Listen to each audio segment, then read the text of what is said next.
ಬೆಳಗ್ಗೆ ನಮ್ಮ ಅಕ್ಕನ ಮಗ ನೋಡಿ ಹಿಂಗೆ ಮಾಡ್ಕೊಬಿಟ್ಟೆ. ಇವತ್ತು ತುಂಬಾ ಲೇಟ್ ಆಗಿದ್ದೆ. ಯಾಕೆ ಅಂತಂದ್ರೆ ಕಾಲೇಜ್ಗೆ ಹೋಗಕ್ ಮೂಡಿರ್ಲಿಲ್ಲ, ಅದಕ್ಕೆ. ಫಾರ್ ದ ಫಸ್ಟ್ ಟೈಮ್ ನಮ್ಮ ಅಪ್ಪಾಜಿ ಮಗ ಮನೆಗೆ ಬಂದಿದ್ದ. ಏನು ಮಾತಾಡಬೇಡ, ನನಗೆ ಸಿಟ್ಟಾದ್ರೆ ಹೊಡೆದಾಗ್ಬಿಡ್ತೀನಿ. ಎದ್ದಿದ ತಕ್ಷಣ ಸೂರ್ಯ ನೋಡೋಣ ಅಂದ್ಬಿಟ್ಟು ಈಚೆ ಬಂದ್ರೆ ಇವಳು ಕಾಣಿಸಿದ್ಲು. ನನಗಂತೂ ಈ ಜೀವನವೇ ಬೇಸರವಾಗಿ ಹೋಗ್ಬಿಟ್ಟಿದೆ. ಅವಳ ಮುಖ ನೋಡಿ ಅಟ್ಯಾಕ್ ಪ್ರಾಕ್ಟೀಸ್ ಮಾಡ್ಬೇಕಾದ್ರೆ 5 ನಿಮಿಷಕ್ಕೆ ಹಿಂಗ ಆಗೋಯ್ತು. ನನಗೆ ಎಷ್ಟು ಚೀಪ್ ಅನಿಸ್ಬಿಡ್ತು ಅಂದ್ರೆ. ಆಮೇಲೆ ಇವನೇ ತಕೊಂಡ್ ನಮ್ಮ ಅಕ್ಕನ ಬಿಡಕ್ ಬಸ್ ಸ್ಟ್ಯಾಂಡ್ ಹೋದೆ. ಆಯ್ತು. ಆಮೇಲೆ ಅವ್ನಿಗೆ ಚಾಕ್ಲೇಟ್ ಕೊಡ್ಸೋದು ಅಂದ್ಬಿಟ್ಟು ಅಂಗಡಿ ಕರ್ಕೋದ್ವಿ. ಈ ನನ್ನ ಮಕ್ಕಳು ಒಂದೊಂದಲ್ಲ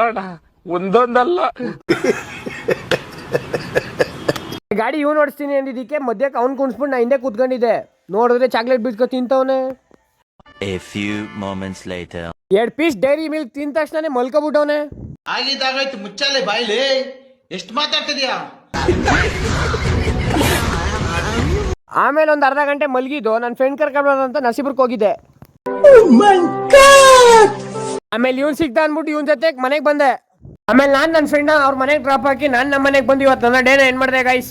ಇಷ್ಟ ಆದ್ರೆ ಒಂದು ಲೈಕ್ ಕೊಡಿ, ಜಾಸ್ತಿ ಇಷ್ಟ ಆದ್ರೆ ಒಂದು ಫಾಲೋ ಮಾಡಿ ಅಷ್ಟೇ.